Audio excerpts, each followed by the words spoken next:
Coucou tout le monde, alors aujourd'hui on va enfin boucler le kit Tamiya, donc le Neo Buggy Fighter. Donc j'attendais simplement de disposer du variateur avec la prise Tedin, simplement pour pouvoir mettre les batteries, les lipos qui vont avec. Donc on dispose du variateur, on a notre petite lipo, bon j'ai pris une petite lipo de base. Le kit qu'on a monté donc ces dernières semaines et bien évidemment la commande ici donc la Psyma, la CR4S, donc une 4 canaux qui fait le job. Donc là bon je l'ai déjà alimenté en pile, en accu pour vérifier que tout était bon. Donc ce qu'on va faire c'est qu'on va déjà voir pour brancher l'ensemble. Donc variateur, récepteur, moteur et les cerveaux de direction, et voir déjà si le tout fonctionne. Et ensuite on passera au petit réglage et puis à la fixation, du variateur. Alors la première chose à faire, donc on va alimenter le moteur. On va aussi ouvrir ici le cache. Donc ça c'est un petit boîtier de cache pour le récepteur. Donc, hop, il faut déclipser. Voilà. Donc ici on a toujours notre petit récepteur. Je vais rapprocher un petit peu. Je l'ai mis un peu de côté. Hop. Voilà, donc le petit récepteur ici, qui est vraiment très petit. On va donc y mettre. Donc là on a déjà le cerveau de direction qui est branché dessus, bien sûr. Et donc on va mettre le moteur.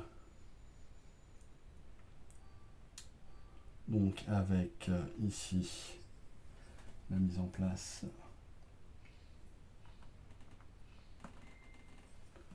du branchement au récepteur. Alors, on a également une partie de cavalier avec des indications au niveau variateur. Alors ceci, ça permet finalement d'activer ou non la marche arrière et de définir le type de batterie, si on est sur de la lipo ou du NIMH. Donc là concrètement on a de la batterie lipo, donc on va passer le cavalier. Alors le cavalier il est déjà sur lipo et il a la marche arrière active. Donc là on est déjà tout bon là-dessus. Alors ensuite on branche le moteur. Encore une fois là ici je suis en mode tampon non fixé, bien sûr. Donc ici on va brancher le moteur. Bon, ça c'est la fixation ici.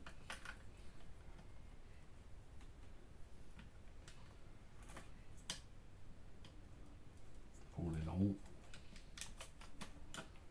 je dois la mettre à part parce que ça va tout le temps sauter.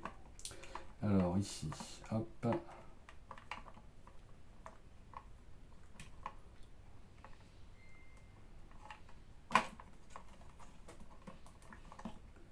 Et un.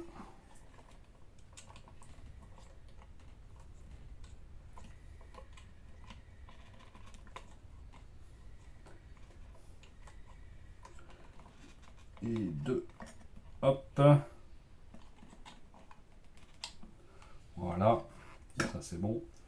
Et ensuite la lipo. Bon voilà, pour les tests de toute façon, on va pas la mettre bien loin. Alors ici on vérifie qu'on est sur le off. Côté interrupteur, on est bien à off. On alimente. Hop. Elle est pas simple cette fiche. Voilà.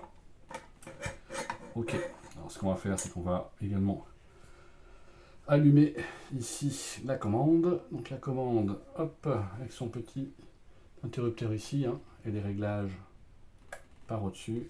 Donc là, hop, on a un petit voyant. Donc là, bon, je suis au neutre. Alors ici, je vais reprendre un petit peu la partie de réglage. J'ai encore jamais eu l'occasion de tester cette commande.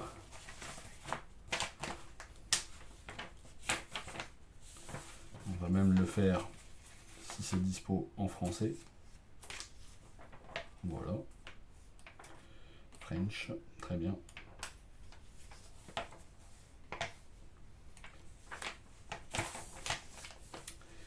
Donc, on a ici... Alors, je vais mettre là. On a donc un premier réglage. Hop, donc ça c'est pour le reverse. Donc ça, je vais le laisser à sa position standard. Ici, le 11, ok. Bon, on va voir un petit peu ce que ça dit de base. Et puis, on va voir comment on règle tout ça. Alors, je vais allumer ici. On va voir déjà si, avec la lime, on arrive jusqu'au récepteur. Bon, déjà, je fais un petit bruit, c'est très bien.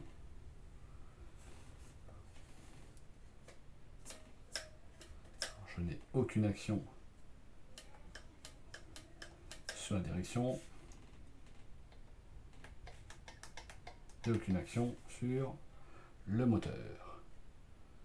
Donc, c'est pas les réglages qui vont améliorer la chose. Donc ce que je vais faire, je vais éteindre. Hop, donc ici on est bon.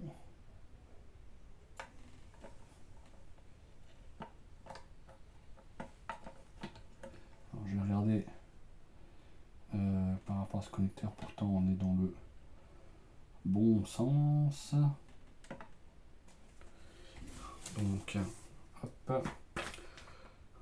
Bon, je découvre et je regarde en même temps. Hein.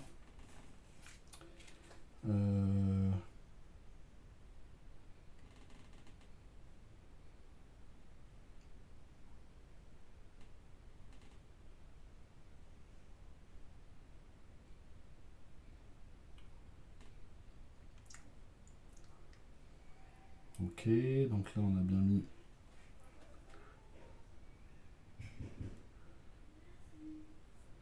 ça, c'est bon concernant la lime. On est sur la voie numéro 2 pour le récepteur avec le variateur. Donc, tout ça, c'est du bon. Alors, ce que je vais peut-être faire, c'est je vais peut-être devoir lancer le bind.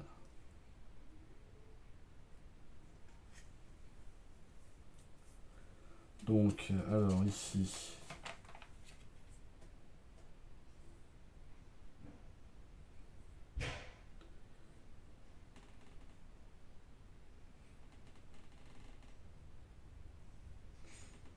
ok.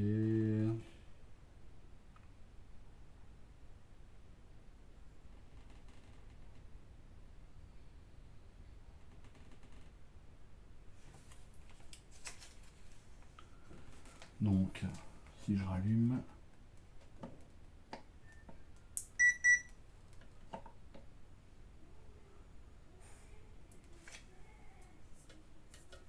donc là,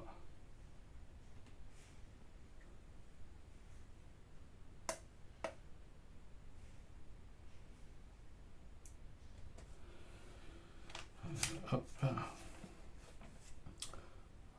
on va regarder un petit peu ça. Alors, après quelques petites recherches et tests, bon, il s'avère qu'en fait, j'ai dû rebinder le récepteur avec la commande pour que ça puisse être actif. Mais a priori, maintenant, on est good. Donc là, on a le bip, le voyant du récepteur qui est bien au rouge. On a donc la direction qui tourne bien. Hein.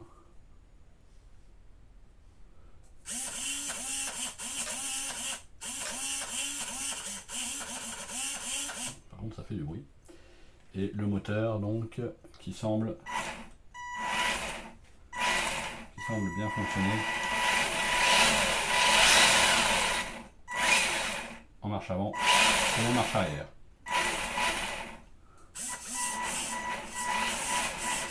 Bon, donc après c'est essentiellement les réglages de course, etc. Bon là, il semblerait que le moteur soit... Hop, je vais le baisser un peu.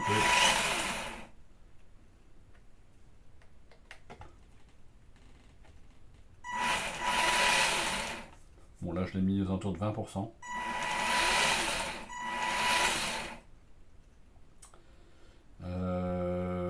La direction, donc je l'ai mis à 5/6.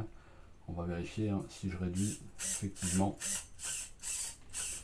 c'est beaucoup moins... Hop, là je vais le monter. Encore plus. Ce qui est certain, c'est que ça... Elle tourne bien. Hein. Côté angle de braquage, ça...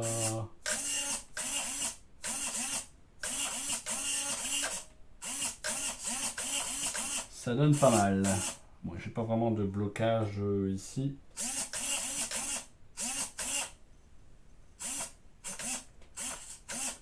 Je regarde pour qu'il n'y ait pas de blocage au niveau du châssis. C'est vrai qu'à fond, on cogne un peu et on voit le cerveau bouger. Donc je vais baisser un petit peu. Hop. Voilà. Là on est bon. Et le cerveau ne bouge plus. Côté donc moteur, ici, donc je suis bien au neutre, il n'y a pas de souci. Donc en termes de pourcentage, bon, je suis relativement bas. Bon, de toute façon, si je descends plus bas, le moteur ne tournera plus.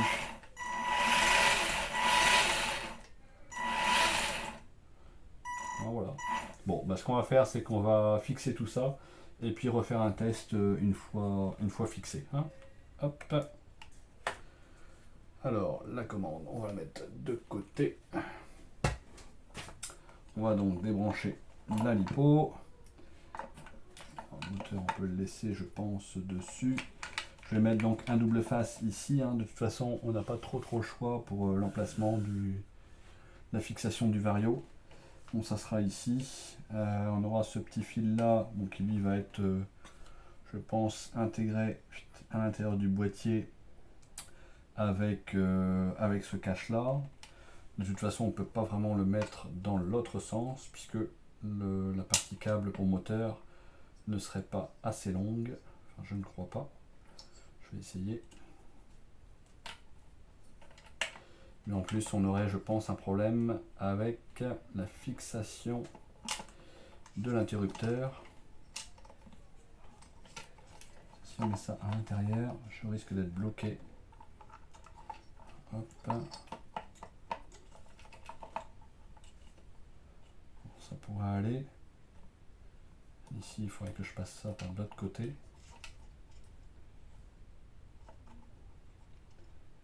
Mais concrètement, je ne vois pas trop l'intérêt.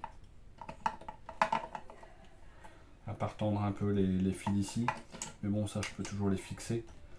Après, il y a également le câble de connecteur TEDin vers la batterie qui risque de pas être suffisamment long. Bon, ça c'est pareil, il faut qu'on teste. Donc, la batterie, hop, bon, elle est vraiment bien intégrée avec la mousse, elle est bien calée. Hop, plus ici la petite fixation. Voilà, donc j'ai ça ici qui peut venir ici. Bon, ça ira très bien. Par contre, si je le mettais de l'autre sens, bon, ça serait peut-être un peu short. Bon, après, j'aurais cet interrupteur à mettre quelque part. Faudrait que je le fixe quelque part. Bon, donc on va fixer ça là. Ici on va pouvoir mettre peut-être un petit serflex, histoire de bien caler ça. Hop, ici. Et puis bah, ça va aller. Ça va aller. Hop, on va mettre ça proprement dedans. Voilà. Bon allez, de toute façon je tente, ça pourra toujours se défaire au besoin. Hop, donc je prends. Alors là, je vais prendre le double face qui est ici. Et je pense que je vais pouvoir faire 2 bandes.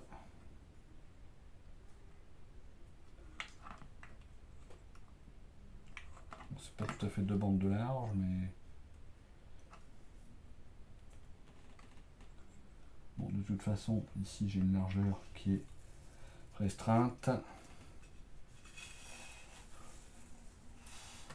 Donc, je vais couper ici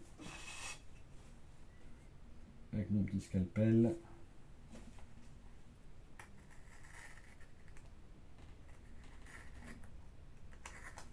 Hop, voilà. On va mettre cette première bande.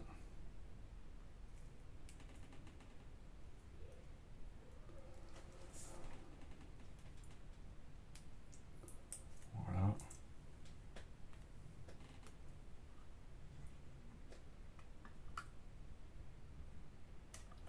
Hop, on l'a une. Donc ici,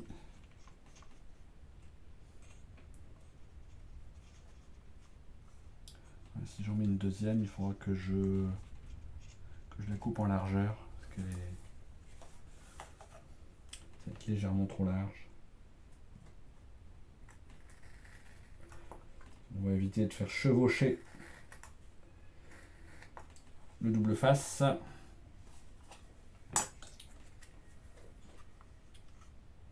Ouais, donc il faut que je coupe quelques millimètres ici. Hop. Et je vais garder même ce petit bout pour fixer, pourquoi pas, l'interrupteur. On va voir où est-ce qu'on va le mettre celui-là. Donc ici, hop. Je vais donc coller cette bande là juste à côté.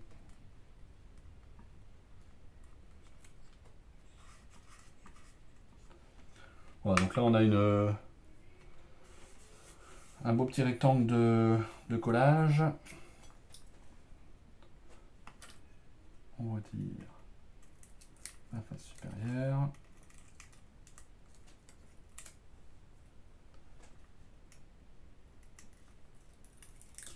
Le scalpel est très pratique pour ça. Hop, et on va donc venir coller ceci. Il faut faire attention à ne pas être trop près du récepteur parce qu'il y a le boîtier qui va venir là et qui doit finalement se clipser aussi.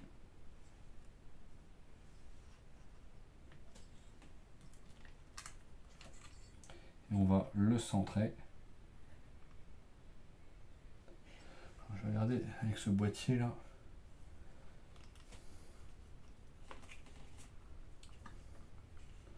En fait, je remarque que sur ce boîtier, il y a un clips qui vient ici.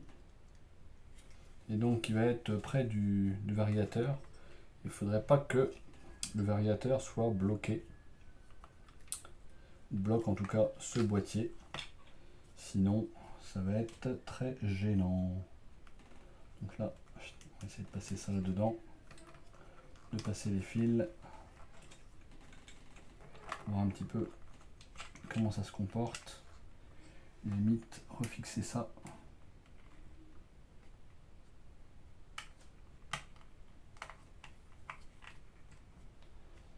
Je pense par contre que pour le retirer, ça va être du coup un peu plus galère. Voilà, donc là on est bon. Et ici,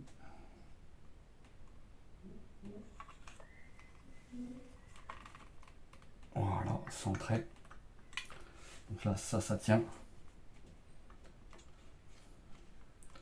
Donc là on a l'entrée pour le fil du Vario dans le boîtier et l'entrée ici toujours pour le cerveau de direction. Donc ensuite il nous reste cet interrupteur. Alors, cet interrupteur, je serais tenté de le fixer. Alors normalement il y a une fixation hein, sur le variateur qui est ici en fait, c'est de ce côté-ci. Mais clairement là où il est positionné, c'est mission impossible. Donc je vais mettre l'interrupteur.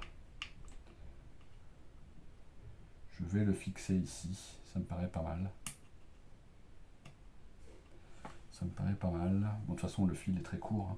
Après je pourrais très bien le mettre éventuellement sur, au niveau du boîtier ici. Si je veux. Après ça veut dire que quand je vais retirer le boîtier, il faudra que je fasse attention. Mais en même temps ça permettrait de tenir le boîtier, donc pourquoi pas. Pourquoi pas aussi. Hop, alors ce que je vais faire, je vais le passer de l'autre côté de ce fil là. Hop, donc ici j'ai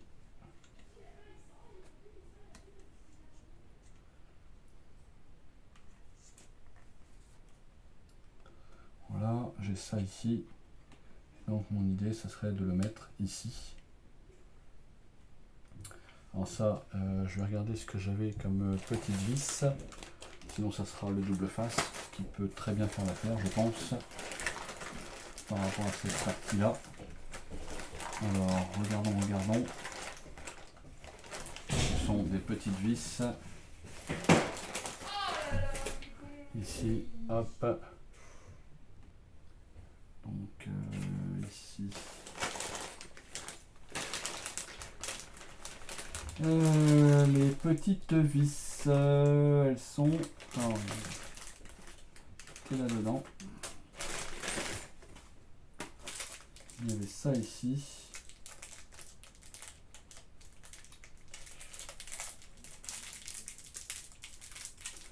C'était pas des vis perforantes en soi, donc je pense que je vais... Et puis il n'y a pas d'écrou, donc je vais le coller simplement, avec donc un peu de double face. Donc là, bon, concrètement, hop, ça ici c'est à jeter.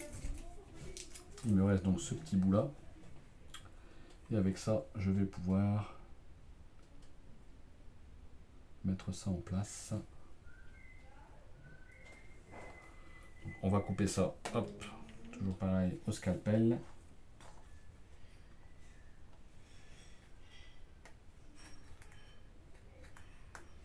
On coupe. Hop. On va donc coller ça sur l'interrupteur. Donc il dispose quand même d'une petite platine bien plate. Voilà. Je retire ça. Et je vais donc coller ça ici. Voilà. L'interrupteur, bon, je vais coller donc sur la boîte, sur le boîtier de protection du récepteur, hein, en soi c'est pas gênant. Mais au moins on a ici ce qu'il faut. Ensuite par ici, on va peut-être mettre donc un serre-flex pour fixer ça. On a concrètement c'est pris entre l'amortisseur et le châssis, hein, mais bon, c'est expliqué et montré comme ça d'origine, donc bon, de toute façon après on n'a pas 36 solutions non plus. Donc ce que je vais faire, c'est que je vais mettre un serre-flex de serrage pour tenir cet ensemble là. Et je vais, je pense, le fixer avec la fixation de l'aileron ici derrière. Donc ça devrait le faire. Après j'ai sinon la platine ici. La platine pour l'interrupteur, mais bon.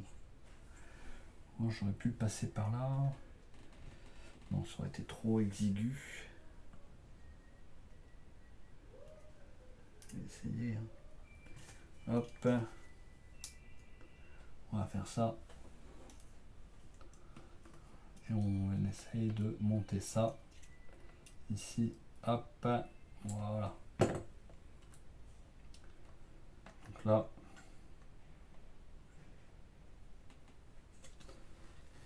hop, on va mettre ça.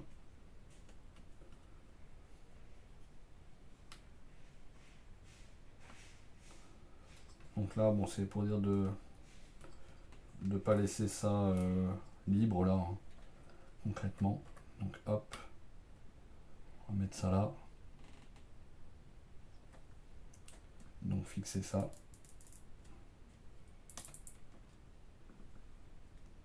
Voilà. Bon, au moins, ici on est fixé. On va pas gêner avec le support. Le support de fixation de l'aileron. Ici, il va être pris là-dedans. Hop. Donc, on est good. On est good. Ben, je vais couper ça. Ce petit serflex qui est trop long. Hop là. Voilà. Et puis, bah, ce qu'on va faire là, c'est qu'on va brancher ça et puis on va essayer ça sur le sol. Hein. À tout de suite.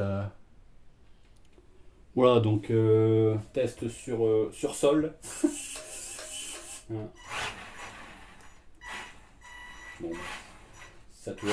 Alors ce que j'ai dû faire tout de même, c'est augmenter la puissance côté moteur, parce que quand elle est trop basse, avec la lipo trop bas, il n'y a plus de marche arrière. Donc ce qui peut être gênant pour les débutants. Mais bon, là en l'occurrence, ici tout fonctionne à merveille. Donc là, on est bon. On est bon. Ça c'est nickel.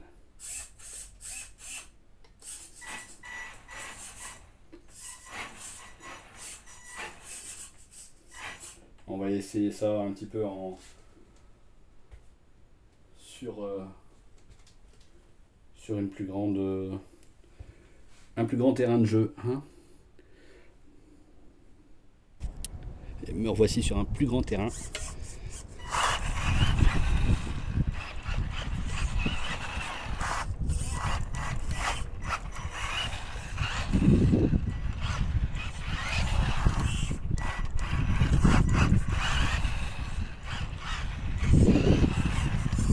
Le frein n'est pas forcément super puissant. Hein.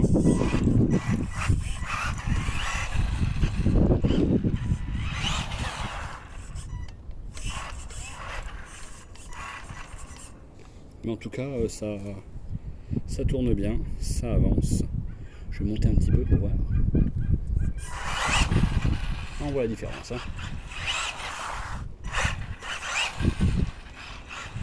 On va rebaisser pour le mode débutant. Je vais mettre à 50% par défaut. Voilà. Et puis, sur la rotation, on est bon.